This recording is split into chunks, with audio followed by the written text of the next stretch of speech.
Here we're working on the dynamic warm-up. We're going to do this prior to every workout in conjunction with 5-10 minutes before. You're going to be able to activate and warm up every part of the body rather than just getting on a treadmill or just kind of doing some static stretching. This lets the body know that you're about to work, that there's some work coming, and it gets you ready for any machine, any exercise, anything you want to do in the gym. So we're going to start with our upper body. We're going to put our hands on our shoulders. And we're going to give ourselves some big arm circles. Those arms are going to try to come all the way around and make those elbows almost meet. We're going to do about 10 reps of everything here just to get yourself a good general idea and pace. And we're going to go back the other way, the same thing, trying to get those elbows to touch in the front.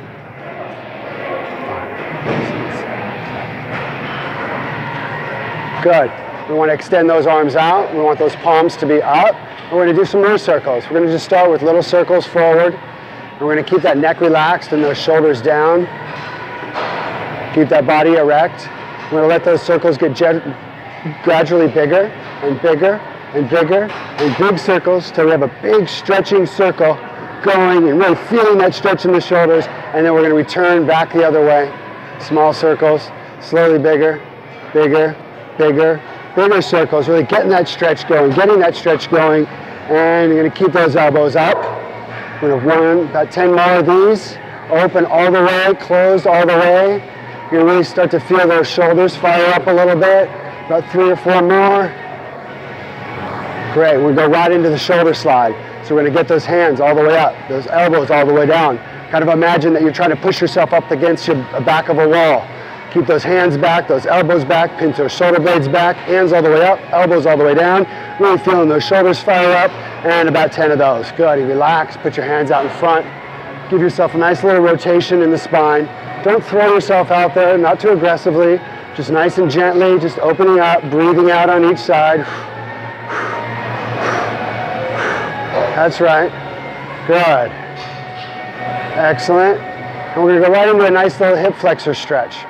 That hip flexor stretch is just going to kind of bring that knee down. Now you can put the knee down and put it on a mat or a pad to regress that just a little bit, makes it slightly easier. Keeping the knee back so that you don't have too much pressure on the top of the kneecap, that it's more on top of the knee. Pushing forward, feeling that stretch here. To advance it up a little bit, you bring that knee up off the ground, balance there on that toe, really feeling that stretch in there. Then you can reach that up even further. Reaching over to the other side a little bit, keeping that chest up, body stable, breathing into that side, stretching that hip flexor. Excellent. Come on up just a little bit. You just come down and stretch that leg, stretching that hamstring just a little bit.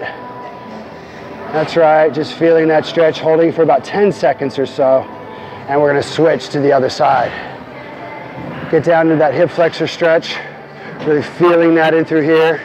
You can put the knee down, like I said, on a mat or a pad. Really pushing that knee forward, right?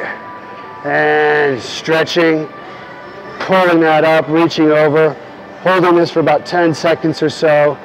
Really reaching and stretching, breathing, chest up, and back on up. Leg forward, and come on down, stretch, hold that for about 10 seconds. Try to get your hands down to the ground there. Good, and come on up. Great. Now we're going to get into the more dynamic part of it. We're going to do the toy soldier. You do the toy soldier because you look like a toy soldier. Gets the hamstrings loosened up, gets the heart rate start to go, and we kick that leg, opposite hand, opposite feet. Just throwing that leg up, nice and high. Each throw, you get that leg up a little higher as you go down the path for about 10 each. You're going to come back here, give yourself a little butt kick. Throw that heel back to your butt. Get that knee back as well. Kind of feel a little pull in that quadricep. Feel a little stretch in that quadricep.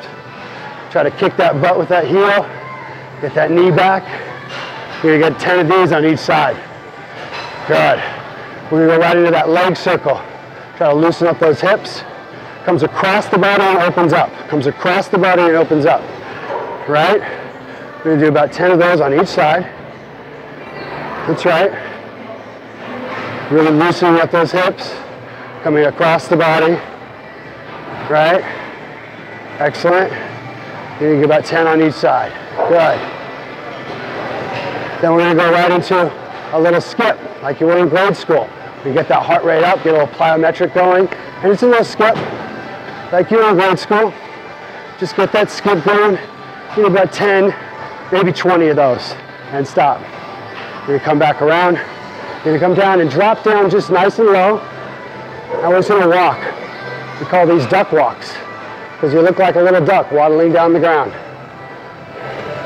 As you waddle down the path, keeping those legs tight, abs tight, feeling the burn, all the way down. Want to couch about 10 or 20 of those. Good. Then we're going to go into just a leg curl. Good. Bring that knee up. Tuck that knee into your chest. Feel a little pull in that glute.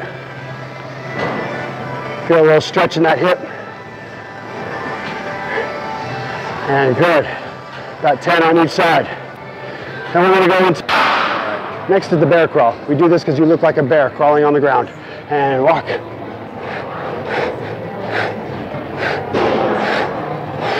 You're going to do about 10, 15, 20 of those on each side. Run back and forth if you need to, depending on the amount of space that you have. From there, you're going to go right into a little squat. And a spin, and a squat, and a spin. Spin on the toe, sit on the heels, hips back, chest up, abs tight. Give yourself a little movement. You're going to hit anywhere from 10, 15, 20 of those. Good. Then we go into the inchworm. The inchworm is just a bending over, touching the ground, stretching those hamstrings, walking your hands out to a plank position. You can add a push-up here if you want to add a little extra work onto it, or you can just leave it at the plank. Tippy toe up, keeping those knees locked out, hips to the ceiling. Get those feet as close to your hands as possible. Feel that stretch in the hamstring, and then walk it back out.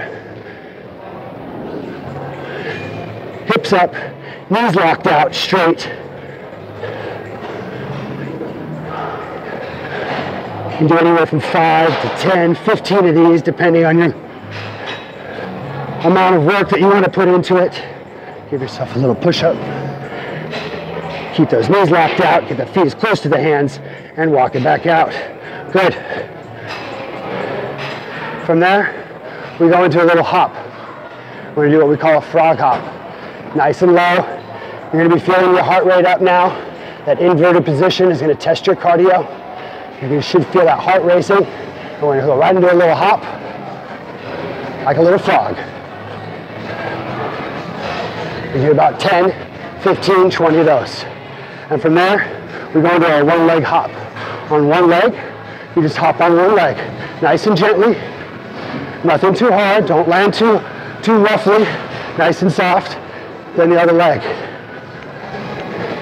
You do anywhere from 10, 15, 20 on each leg of these. And from there, we go into an agility, heart rate exercise where we twist those hips, dance those feet, do the karaoke. And back. You do this multiple times, gets the heart rate up, test your agility and stamina. Good. And that's the warm-up. Just do it with that, you're ready to go, heart rate's up, ready to hit anything in the gym.